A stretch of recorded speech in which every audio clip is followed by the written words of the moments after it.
நம்முடைய கர்த்தர் நல்லவர். ஹல்லேலூயா. இன்றைக்கு ஆண்டவர் என்னுடைய மனதில் கொடுத்த சில வார்த்தைகளை துரிதமாக உங்கள் மத்தியிலே கர்த்தர் தந்துகிற கிருபைக்கு தக்க வண்ணம் தியானிக்க தேவன் நமக்கு உதவி செய்வார். ஒரு வேத பகுதியை நாம் எடுத்துக்கொள்வோமாக. 1 கொரிந்தியர் 1ஆம் அதிகாரம் அதனுடைய 9வது வசனத்தை நாம் வாசிக்க நாம் கேட்போமாக. 1 கொரிந்தியர் 1ஆம் அதிகாரம் 9வது வசனம். தம்முடைய குமாரனும் நம்முடைய கர்த்தருமாயிருக்கிற இயேசு கிறிஸ்துவுடனே, நம்முடைய கர்த்தருமாக இயேசு கிறிஸ்துவுடனே ஐக்கியமாய் இருப்பதற்கு உங்களை அழைத்த தேவன் உண்மை உள்ளவர். உங்கள் அழைத்த தேவன் உண்மை உள்ளவர். அழைத்த தேவன் உண்மை உள்ளவர்.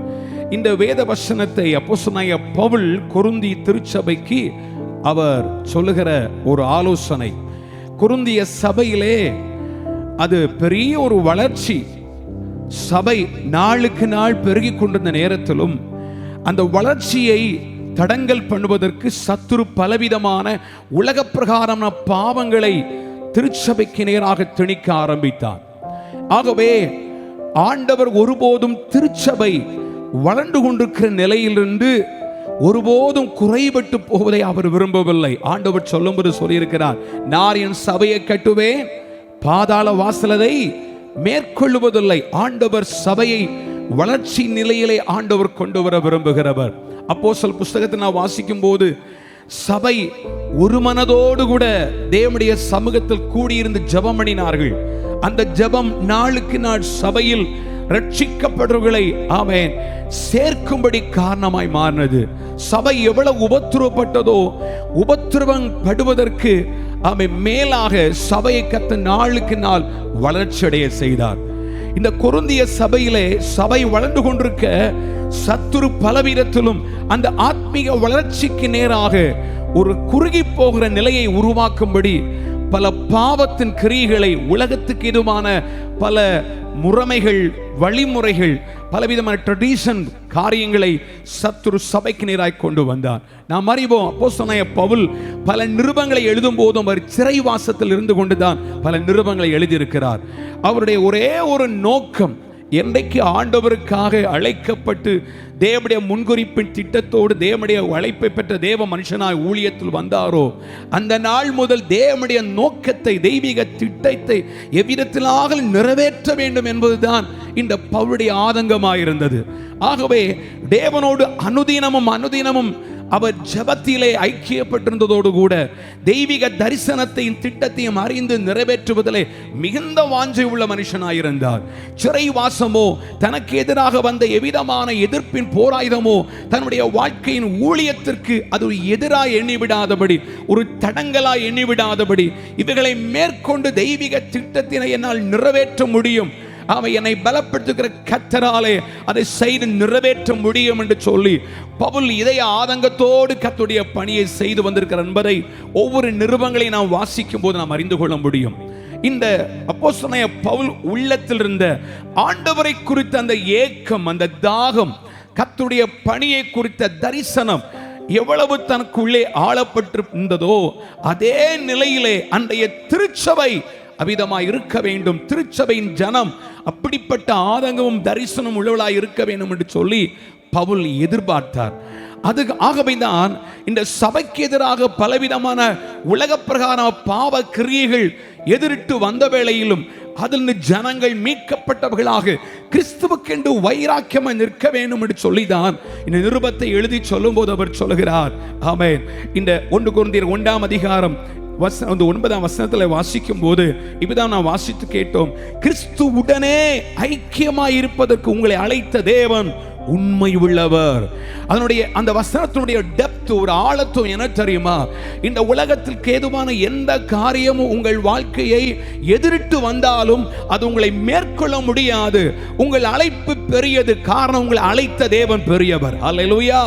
உங்கள் அழைத்த தேவன் பெரியவராய் இருக்கும் போது கிறிஸ்துவோடு ஐக்கியத்தை ஒருபோதும் சத்துரு கிறிஸ்துவண்டையிலிருந்து உங்களை பிரித்துவிட முடியாது.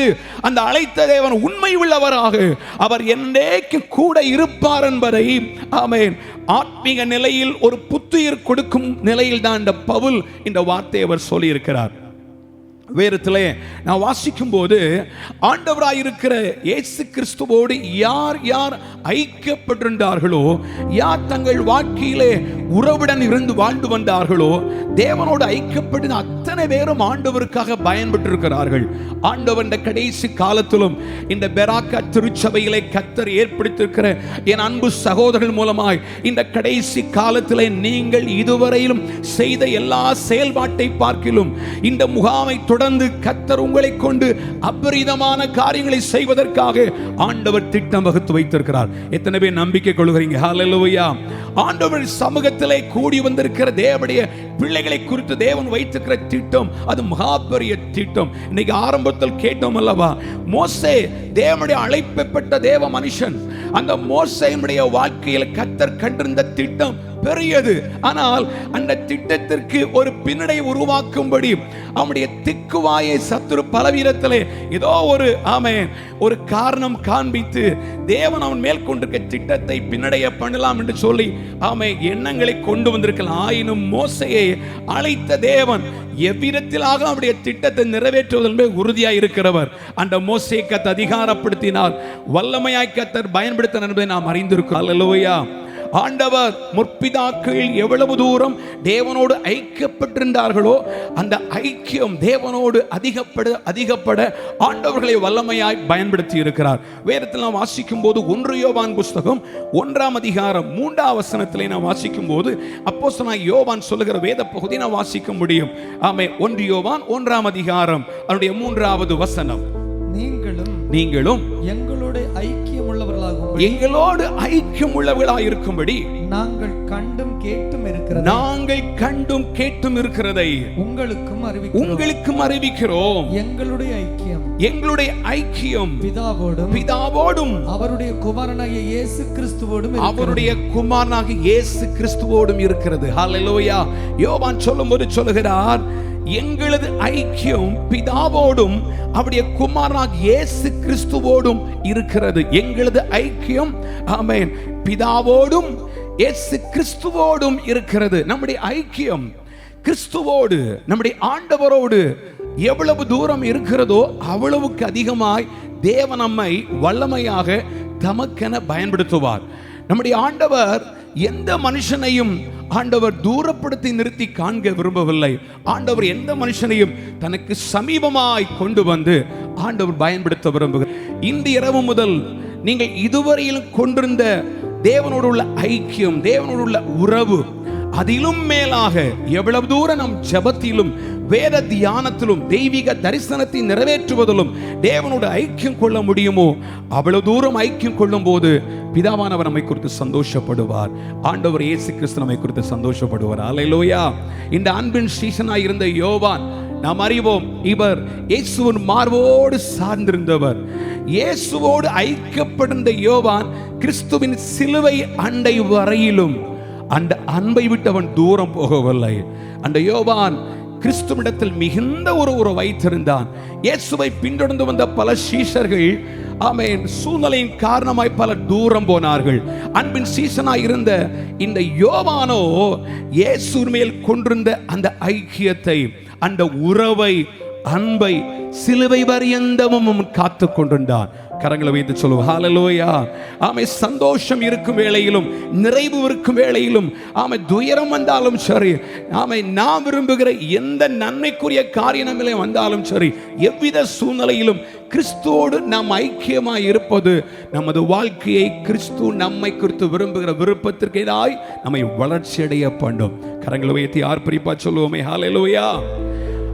இந்த வேத பகுதியிலே 1 யோவான் 1ஆம் அதிகாரம் 4வது வசனத்திலே தேவ மனுஷன் சொல்லி முடிக்கிறார் பாருங்கள். உங்கள் சந்தோஷம் நிறைவாயிருக்கும்படி இவைகளை உங்களுக்கு சொல்லுகிறேன். உங்கள் சந்தோஷம் நிறைவாயிருக்கும்படி இவைகளை உங்களுக்கு இவைகளை சொல்லுகிறார். நீங்க பிதாவோடு ஐக்கியமா இருக்கணும். நாங்கள் பிதாவோடு கிறிஸ்துவோடு ஐக்கியப்பட்டிருப்பது போல நீங்களும் ஐக்கியமாய் இருக்க வேண்டும். அந்த ஐக்கியம் உங்கள் வாழ்க்கையில் மேலான சந்தோஷத்தை கொண்டு வரும். கரங்களை வைத்து சொல்லுவோம் ஹல்லேலூயா.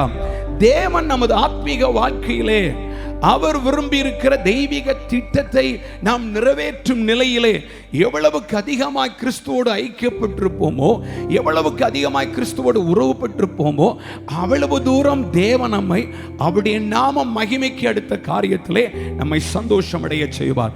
யோவான் சுவிசேஷத்திலே ஆண்டவராய் இயேசு கிறிஸ்து அவர் சொல்லுகிற ஒரு வேத பகுதியை நான் வாசிக்க முடியும்.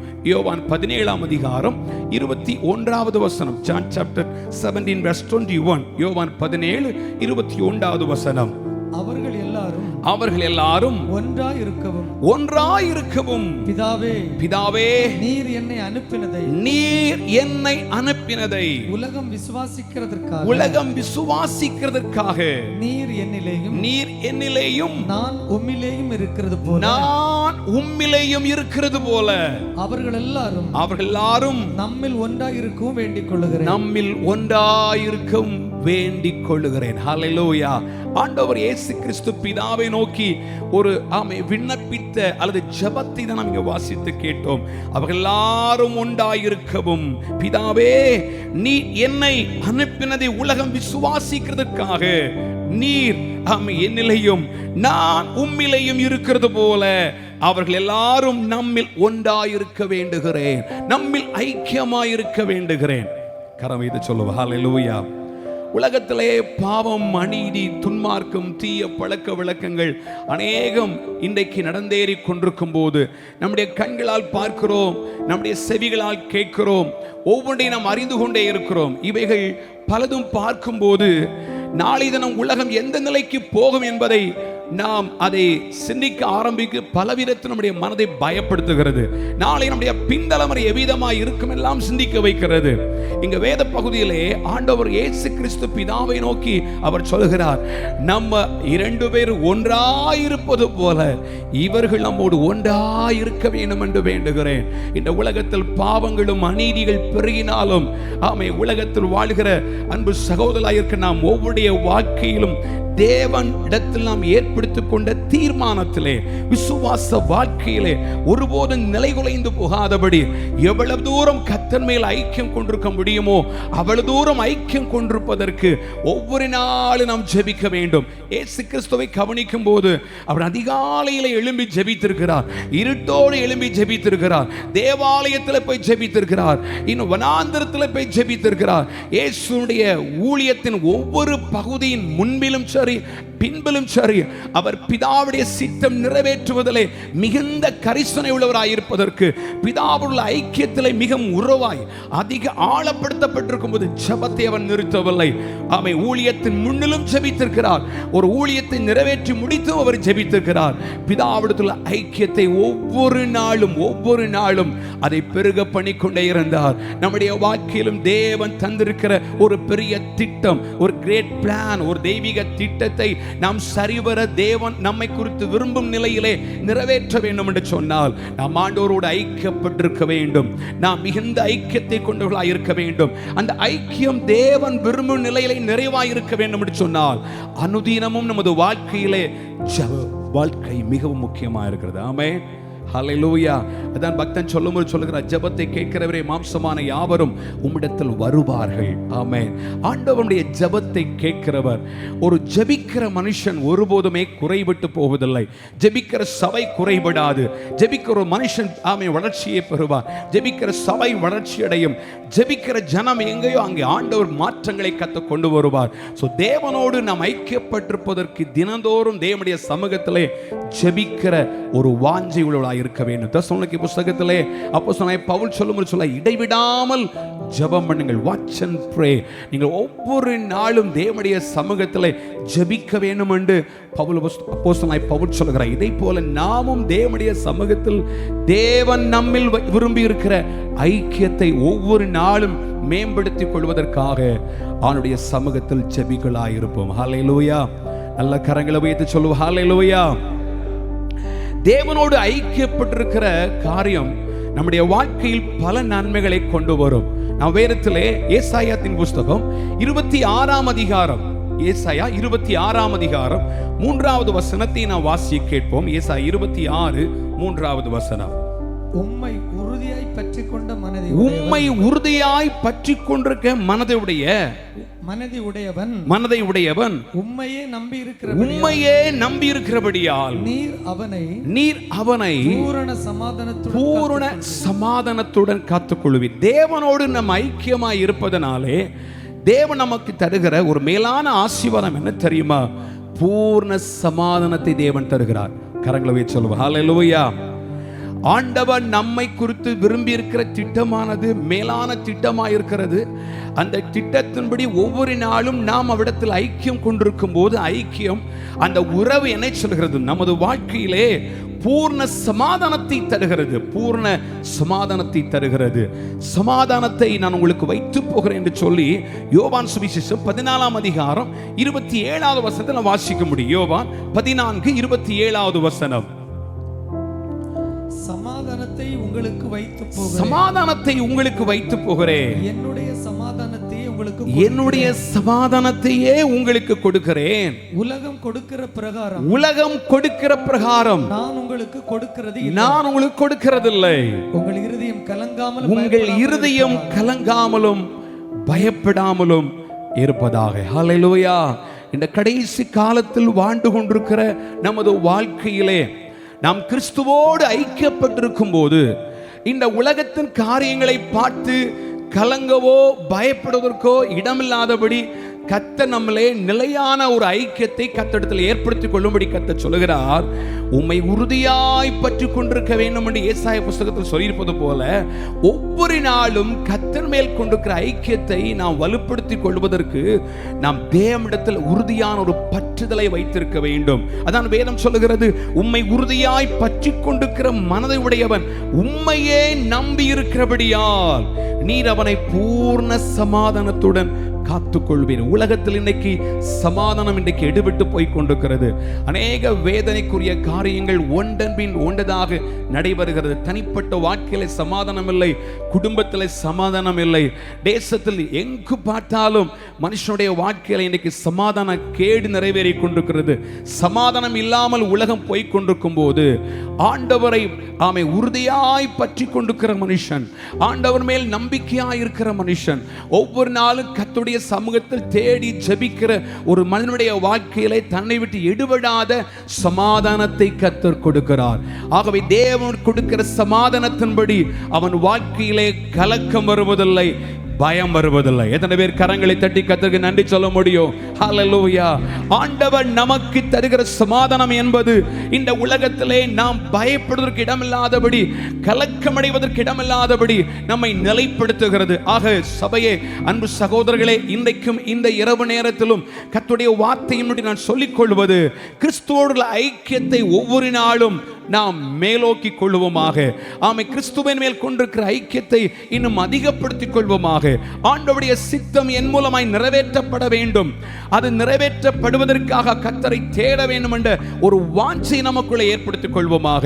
ஒவ்வொரு நாள் காலையிலே அது அதிகாலை நேரத்தில், அது மாலை நேரத்திலே ஆண்டவர் கொடுக்கிற நேரம் எதுவோ அந்த நேரங்களை தேவனுடைய சமூகத்தில் ஏற்படுத்திக் கொள்கிற அந்த ஐக்கியம் வலுப்படுவதற்காக, ஆண்டவரோடு ஐக்கியத்தில் இன்னும் உறுதிப்பட்டிருக்கும்படியாக ஜெபத்தை அதிகரிக்க பண்ணுவோம். கர்த்தருடைய வார்த்தையை தியானித்து தேவனுடைய சத்தத்தை நாம் கேட்க செய்யும் போது தெய்வீக திட்டத்தை அறிந்தவர்களாய் தேவனுக்காய் நாம் எழும்பி செயல்படும்படி கர்த்தர் நம்மை பயன்படுத்துவார். ஹல்லேலூயா. முதலாவதாக தேவன் அவரோடு ஐக்கியப்பட்டிருப்பதனாலே தேவன் நமக்கு தருகிற நன்மையான காரியம் என்ன தெரியுமா?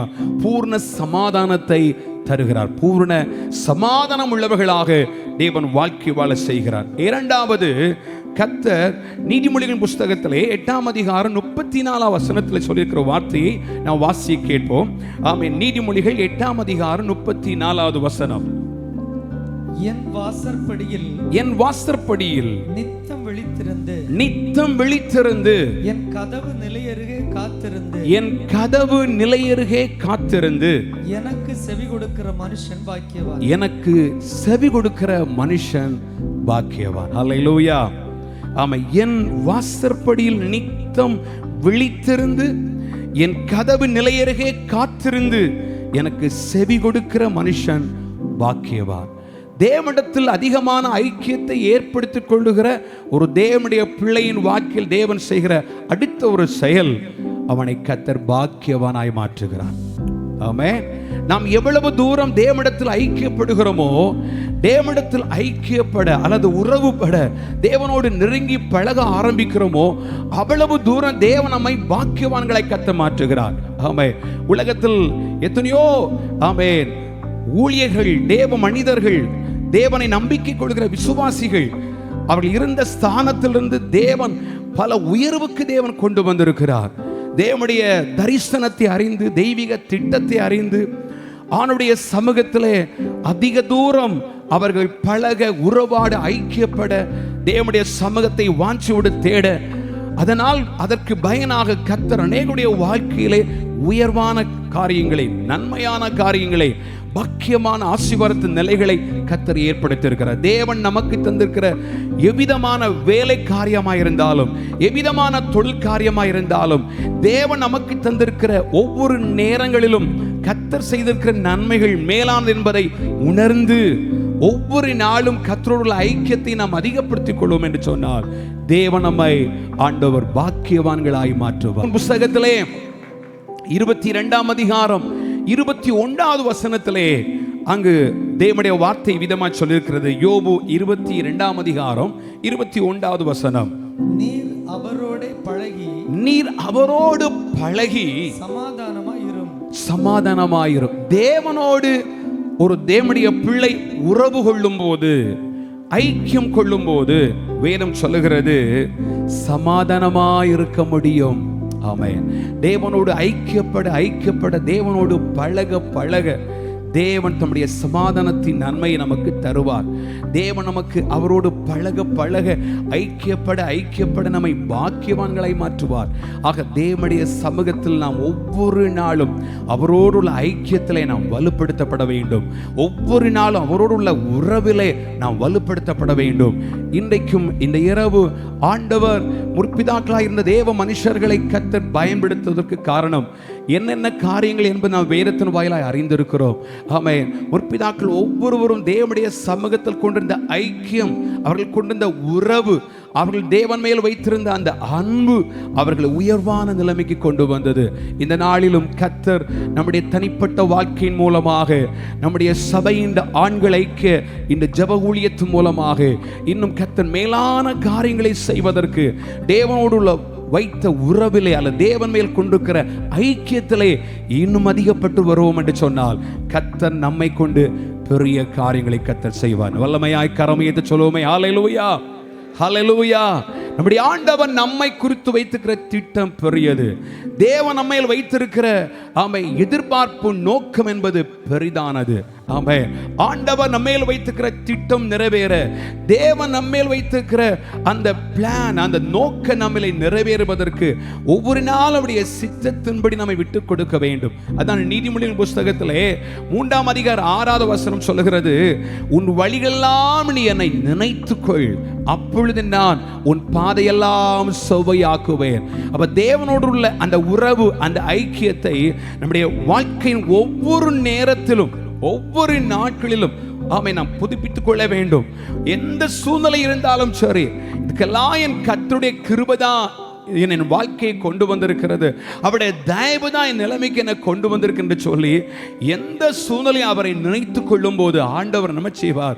அவர் செமையான பாதையை நமக்கு காட்டுவார். ஆண்டவர் நம்மை வழிநடத்துவார். முற்பிதாக்குடைய வாழ்க்கையிலும் அவர்கள் தெய்வீக திட்டத்தை அறிந்தவர்களாக ஆண்டவருடைய சமூகத்தை ஒவ்வொரு நாளும் நாடி தேடும் நிமித்தமாக தேவன் அவர்கள் மேல் கொண்டிருந்த அந்த நோக்கம் நிறைவேறினது. ஒவ்வொரு தேவ மனுஷருடைய வாழ்க்கையில் நிறைவேற்றப்பட்டிருக்கிறது. நம் ஒவ்வொருவரை குறித்து கர்த்தருக்கு திட்டம் உண்டு. ஏதோ ஒரு குறிப்பிட்ட ஊழியக்காரத்தில் மாத்திரமல்ல, ஏதோ ஒரு குறிப்பிட்ட ஒரு ஆராதனை செய்கிற தேவ மனுஷத்தில் மாத்திரமல்ல, ஏதோ குறிப்பிட்ட ஏதோ சில நபர்கள் வாழ்க்கையில் மாத்திரமல்ல, தேவனால் தெரிந்து கொள்ளப்பட்ட, தேவனால் முன்குறிக்கப்பட்ட ஒவ்வொருவரையும் கொண்டு ஆண்டவர் பெரிய காரியங்களை கர்த்தர் செய்வதற்கு தேவன் விருப்பம் கொண்டிருக்கிறார். ஹல்லேலூயா. அப்ப தெய்வீக விருப்பம் நிறைவேறுவதற்கு மேலான ஒரு காரியம் தேவனோடு ஐக்கியப்பட்டிருக்க வேண்டும். ஹல்லேலூயா. உறவு அல்லது ஐக்கியம் என்பது நமது வாழ்க்கையிலே ஆமே மேலான நோக்கத்தை நம்மிலே கொண்டு வருகிறது. ஆமே ஆமே தேவனோடுள்ள உறவு ஐக்கியம் என்பது நம்மிலே வளர்ச்சியை கொண்டு வருகிறது. இப்படி அநேக காரியங்களை சொல்லிக்கொண்டே இருக்கலாம். அப்ப தேவனோடுள்ள உறவு, தேவனோடுள்ள ஐக்கியம் என்பது நம்முடைய வாழ்க்கையே ஆமே ஒரு வித்தியாசமான நிலைமைக்கு மாற்றி அமைத்து விடுகிறது. ஆக இன்றைக்கும் இந்த முகாமலை கூடி வந்திருக்கிற என் அன்பு வாலிப ஆமே தம்பிகள், அன்பு சகோதரர்கள், அன்புக்குரிய ஐயாமாருடைய வாழ்க்கையிலே இதுவரை இருந்ததோடு அல்ல உங்களுடைய வாழ்க்கையை கர்த்தர் ஒரு நிலைக்கு தேவன் நிறுத்திவிட விரும்புவது. தேவன் அடுத்த ஒரு லெவல், அடுத்த ஒரு சூழ்நிலையிலே கர்த்தர் உங்களை மாற்றி அமைக்க விரும்புகிறார். ஆமென். தாவீது வர வர விருத்தடைந்தான் வேதம் சொல்லுகிறது. தேவன் ஒரு இந்த உலகத்துல ஒரு மெட்டீரியல் பிளெஸிங் மாத்திரம் அல்ல, நம் ஆவிக்குரிய ஆசீர்வாதங்கள், ஒரு ஸ்பிரிச்சுவல் பிளெஸிங், ஆத்மீக நன்மைகளை கூட தேவன் நம்மளை செய்ய விரும்புகிறார். இவையெல்லாம் நம்மளை நிறைவேறுவதற்கு தேவனுள்ள உறவு தான் மிக முக்கியமானது இருக்கிறது. அநேக முற்பிதாக்களை குறித்து நாம் வேதத்தில் பார்க்கிறோம். ஒவ்வொருடைய வாழ்க்கையிலும் தேவனோடுள்ள ஐக்கியம் தான் அவர்களை வளர்ச்சிக்கு கொண்டு வந்திருக்கிறது. தேவனோடுள்ள உறவு தான் அவர்களை மேன்மைப்படுத்தி கொண்டு வந்திருக்கிறது. ஆக இன்று இரவிலும் தேவனோடுள்ள ஐக்கியத்திலே, தேவனுள்ள உறவிலே எவ்வளவுக்கு அதிகப்பட முடியுமோ அவ்வளவுக்கு அதிகமாய் தேவனோடு நாம் ஐக்கியம் கொள்வோமாக. தேவனோடு உள்ள ஐக்கியம் நம்மை வளர்ச்சி நிலையிலே கொண்டு வரும். ஆமென். நல்ல கரங்களை உயர்த்தி ஆர்ப்பரிப்பா சொல்லுவோம் ஹல்லேலூயா, ஹல்லேலூயா. இன்னும் வேதத்தில் வாசிக்கும் போது யோவான் சுவிசேஷம் 10ஆம் அதிகாரத்திலே 10ஆம் வசனத்திலே நமக்கு மிகவும் தெரிந்த வேத பகுதி தான். ஒரு வாசி கேட்போம். யோவான் 10ஆம் அதிகாரம் 10வது வசனம். திருடன் திருடவும் திருடன் திருடவும் கொல்லவும் அழிக்கவும் வருகிறானே அன்றி அவன் வேறொன்றுக்கும் வரா. நானோ அவைகளுக்கு ஜீவன் உண்டாயிருக்கவும் அது பரிபூர்ணப்படவும் வந்தேன். ஆமென். நம்மில் ஜீவன் உண்டாயிருப்பதற்கும் நம்முடைய வாழ்க்கையிலே தேவன் தர விரும்புகிற பரிபூர்ண நன்மைகள் உண்டாயிருப்பதற்கு அவர் வந்திருக்கிறார். தேவனுடைய அந்த வாக்கு தத்தம் நம்மளை நிறைவேற வேண்டும். ஜீவன், உலக வாழ்க்கையும் சரி, நித்திய ஜீவனும் சரி, அது நம்மளை நிறைவேற இன்னும் இந்த உலகத்திலே கர்த்தர் நமக்கு என்னென்ன நன்மைகளை ஆண்டவர் செய்ய வேண்டும் என்று விரும்புகிறார், அவை அனைத்துமே பரிபூர்ணப்படுவதற்கு தான் தேவன் வந்தார். அந்த நோக்கத்தை கர்த்தர் நம்மளை நிறைவேற்றுவதற்கு அவர் விருப்பம் கொண்டிருக்கிறார். ஹல்லேலூயா, ஹல்லேலூயா. ஆமென். தேவனுடைய சமூகத்திலே ஒரு மேலான உறவு, ஒரு மேலான ஒரு ஐக்கியத்தை முற்பிதாக்கள் ஏற்படுத்தி கொண்டது போல தேவனிடத்திலே மிகுந்த ஒரு ஐக்கியத்தை ஏற்படுத்திக் கொள்வோமாக. நான் வேதத்தில் வாசிக்கும் போது ஏனோக் என்ற ஒரு மனுஷனை பார்க்கிறோம். இந்த ஏனோக் குறித்த எபிரேயர் 11ஆம் அதிகாரத்திலே 5ஆம் வசனத்தில் வாசிக்கும் போது இந்த ஏனோக்கு 365 வருஷம் வாழ்ந்திருக்கிறான். ஆனா இந்த 365 வருஷம் வாழ்ந்த மனுஷன் நீண்ட 300 ஆண்டுகள் தேவனோடு பழகினான், தேவனோடு ஐக்கியப்பட்டிருந்தான். நீண்ட 300 ஆண்டுகள் நம்மை போல உலகத்துக்கு அடுத்த காரியங்கள் தனக்கு பொறுப்பா இருந்தது. அவருக்கு ஒரு குடும்பம் இருந்துச்சு, அவனுக்கு பிள்ளைகள் இருந்தாங்க. ஆனால் இந்த ஏனோக்கு தேவனோடு பழகி கொண்டே இருந்தான், தேவனோடு ஐக்கியப்பட்டிருந்தான், தேவனோடு உறவாடி கொண்டிருந்தான். அந்த சம்பவம் நமக்கு தெரிந்ததாக இருப்பதனால் விளக்குவதற்கு நான் விரும்பவில்லை. இந்த ஏனோக்கு நம்மை போல ஒரு மனுஷனாய் இருந்தும் அவன் தேவனோடு உறவாடுகிற மனுஷனாய், தேவனோடு சஞ்சரிக்கிறவனாய், தேவனோடு பழகுகிறவனாய் இருந்தான். நாம் வேதத்தில் வாசிக்கிறோம், அவன் தேவனிடத்தில் எடுக்கப்பட்டான், காணப்படாதவனாய் எடுக்கப்பட்டான். சோ தேவனுடைய உன்னதமான நன்மைக்குரிய ஒரு வாழ்க்கை ஏனோக்குடைய வாழ்க்கையில அனுபவிக்க முடிஞ்சிச்சு. நம்முடைய அன்றாட வாழ்க்கையில் அப்படித்தான். ஒவ்வொரு நாளும் தேவனோடு பழக வேண்டும். ஆதாம் ஏவாள் முதல் மனுஷனாயிருக்கிற ஆதாம், அவன் பாவம் செய்கிறது வரையிலும், பாவத்துக்கு அவன் அடிமைப்படுறதுக்கு முன் நேரம் வரையிலும் அவன் தேவனோடு பழகி கொண்டே இருந்தான். அது அவங்களுக்கு சந்தோஷமாக இருந்தது, நிறைவான நன்மைக்குரியதாக இருந்தது. ஆனால் எப்போது பாவமுடைய வாழ்க்கைக்கு பாவத்துக்கு உடன்பட்டு போனார்கள், அந்த நேரத்திலிருந்து அவர்கள் என்ன செய்தார்கள்? தேவ மகிமையை இழந்தார்கள். ரோமர்களை நான் வாசிக்கும் போது பாவத்து நிமித்தம் தேவ மகிமையற்றவளாக மாறி போனார்கள் வேதத்தில் நான் வாசிக்கிறோம். அப்ப தேவனோடுள்ள ஐக்கியம் எதுவரைக்கும் இருக்கிறதோ அதுவரைக்கும் தேவன் விரும்புகிற மகிமைக்குரிய ஒரு வாழ்க்கை வாழும்படி தேவன் நமக்கு அனுகிரகம் செய்வார். கரங்களை தட்டி கத்தக நன்றி சொல்லுவோமா? ஹல்லேலூயா.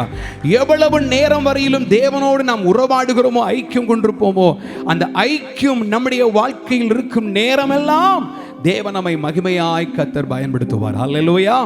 இன்னும் அதே இந்த வேத பகுதிக்கு ஆதாரமாக ஒரு வசனத்தை கூட வாசிப்போம். நீதிமொழிகள் 8ஆம் அதிகாரம் 35வது வசனத்தை நான் வாசிக்க கேட்போமாக. நீதிமொழிகள் 8ஆம் அதிகாரம் 35வது வசனம். என்னை கண்டடைகிறவன் ஜீவனை கண்டடைகிறான், கர்த்தரிடத்தில் தயவு பெறுவான். கர்த்தரிடத்தில் தயவையும் பெறுவான். தேவனை கண்டடைகிறவன், தேவனோடு ஐக்கியமா இருக்கிறவன், தேவனோடு பழகிறவன் பாருங்கள், அவன் வாழ்க்கையிலே ஜீவனை கண்டடைகிறான். அது மாத்திரமல்ல, கர்த்தரிடத்தில் தயவை பெற்றிருக்கிறான்.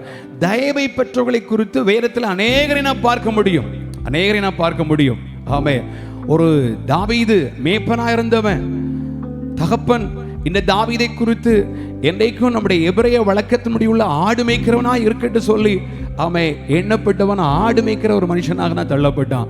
ஆனா இவன் தேவனை ஆராதிக்கிறவனாக, தேவனை துதிக்கிறவனாக, தெய்வ சமூகத்தில் ஜெபிக்கிறவனாக இருந்தபடியினாலே அவனுடைய ஆராதனை, அவனுடைய ஜெபம், தேவனோடு உள்ள ஐக்கியம் என்பது ஒரு மேய்ப்பன் என்ற ஸ்தானத்திலிருந்து சிங்காசனத்தின் வீட்டுக்கு கூடிய ராஜாவா உயர்த்தி வைத்தது. ஆமென். அவன் தேவனோடு உள்ள கொண்டிருந்த ஐக்கியம் அவனை மாத்திரமல்ல சிங்காசனம் வீட்டிற்கு பண்ணது. ஆண்டவர் தாவீதுக்கு சொன்னார், உன்னை தொடர்ந்து உன் தலைமுறை தோறும் உன் சிங்காசனம் என்ன செய்வார்கள்? வீட்டிற்கு பண்ணுவேன். கரமையத்தை சொல்லுவோம். ஹல்லேலூயா. நாம் தேவனோடு ஐக்கியப்பட்டிருக்கும் போது நம்முடைய வாழ்க்கையில் மாத்திரமல்ல நன்மை வருவது, நமது வாழ்க்கையில் மாத்திரமல்ல ஆசீர்வாதம் வருவது. தேவன் நம்மிலும் அதை பின்தொடர்ந்து நம்முடைய தலைமுறை தோறும் அந்த நன்மைக்குரிய வாழ்க்கையை, பாக்கியம் நிறைந்த வாழ்க்கையை ஆண்டவர் ஏற்படுத்தி தர அவர் வல்லமை உள்ளவர், அவர் போதுமானவர். எத்தனை பேர் நம்புறீங்க? ஆமென். ஹல்லேலூயா. அப்ப தேவனோடு ஐக்கியப்பட்டிருப்பது என்பது நமது வாழ்க்கையை மேன்மைப்படுத்தும். தேவனோடு ஐக்கியப்பட்டிருப்பது என்பது நம்மிலே வளர்ச்சியை கொண்டு வரும். தேவனோடு ஐக்கியப்பட்டிருப்பது நம்மிலே உயர்வை கொண்டு வரும். தேவனோடு ஐக்கியப்பட்டிருப்பது என்பது நமது வாழ்க்கையில் மகிமையுள்ளவர்களாய் மாற்றும். இந்த யோசேப்பை குறித்து நாம் அறிவோம். யோசேப்பு தன் சகோதரர்களாலே அவன் விற்கப்பட்டான்.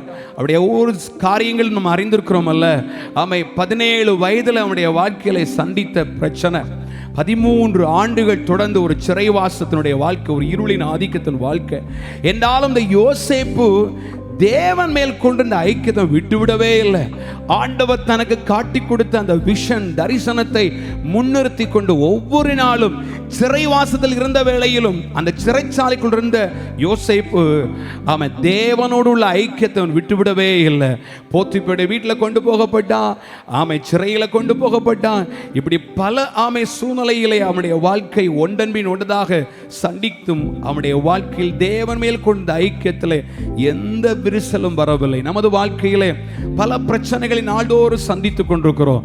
மனுஷர்களாய் இந்த உலகத்திலே அநேகர் தங்கள் வாழ்க்கையில் விதவிதமான ப்ராப்ளங்களை சந்தித்துக் கொண்டு தான் இருக்கிறார்கள். இந்த பிரச்சனைகள் நிறைந்த உலகத்திலே தேவன் நம்மேல் கொண்டிருக்கிற திட்டத்தை நாம் முன்னிறுத்தி கொண்டு, தேவன் நமக்கு தந்திருக்கிற தரிசனத்தை முன்னிறுத்தி கொண்டு, அவன் மேல் கொண்டிருக்கிற ஐக்கியத்தை விட்டுவிடாதபடி ஒவ்வொரு நாளும் நம் கர்த்தரை தேடுவோம் என்று சொன்னால், ஆண்டவர் பக்தன் தாவீதுடைய வாழ்க்கையில் ஒரு மாற்றத்தை கொண்டு வந்து ஒரு சிங்காசனம் வீட்டிற்கு பண்ணது போல, ஒரு யோசேப்பினுடைய வாழ்க்கையிலே ஒரு பெரிய மாறுதலை கொண்டு வந்து சிங்காசனம் வீட்டிற்கு பண்ணது போல, தேவன் நம்முடைய இகத்துக்கெடுத்த காரியத்திலும் சரி, பரத்துக்கெடுத்த ஆத்மீக காரியத்திலும் சரி, நாம் இப்பொழுது பார்க்கலாம் மேலான வளர்ச்சிகளை கர்த்தர் கொண்டு வர அவர் இன்றைக்கும் வர வல்லவராயிருக்கிறார். எத்தனை பேர் நம்பிக்கையோடு சொல்ல முடியும்? ஹல்லேலூயா, ஹல்லேலூயா. நாம் ஆராதிக்கிற தேவன் பெரியவர். அவர் என்றைக்கு அறிந்து கொண்டோமோ, என்றைக்கு அவருடைய பிள்ளைகள் என்ற உரிமையை பெற்றுக்கொண்டோமோ, அந்த நாள் முதல், அந்த நேரம் முதல் நம்முடைய வாழ்க்கை குறித்து நிச்சயம் இருக்கிறது. நம்முடைய வாழ்க்கை குறித்து பெரிய ஒரு எதிர்பார்ப்பே இருக்கிறது. தேவன் நம்முடைய வாழ்வுக்கு ஒரு உயர்வை தருவார். தேவன் நம்முடைய வாழ்க்கைக்கு வளர்ச்சியை தருவார். தேவன் நம்மை மகிமை உள்ளவர்களாய் நிறுத்துவார். தேவன் எவர்களை முன்குறித்தாரோ அவர்களை அறிந்தும் இருக்கிறார். தேவன் நம்மை அழைத்திருக்கிறார். அழைத்த தேவன் நம்ம அறிந்திருக்கிற தேவன் நம்மை மகிமையும் படுத்துவார். ஹல்லேலூயா. இன்றைக்கு இந்த இரவு இந்த முகாமிலே வந்திருக்கிற ஒவ்வொருடைய வாழ்க்கையிலும் தேவன் நம்மேல் கொண்டிருக்கிற அந்த பெரிய திட்டம், அந்த உன்னத திட்டம் நிறைவேறுவதற்கு நாம் தேவனிடத்தில் ஒவ்வொரு நாளும் ஐக்கியப்பட்டிருப்போமாக. ஆமென். தேவன் நமக்கு தந்திருக்கிற எவ்வித ஒரு நன்மை நிலையில் இருந்தாலும் சரி, அந்த நிலையில் கர்த்தரை நாம் தேடுவோம், அவர் மேல் ஐக்கியப்பட்டிருப்போம். அடுத்த ஒரு வளர்ச்சி நிலையிலே கர்த்தர் கொண்டு வரும்போதும் தேவன் நம்மேல் கொண்டு அந்த நன்மைக்குரிய காரியங்களை நினைத்து அவர்கள் ஐக்கியப்பட்டிருப்போம்.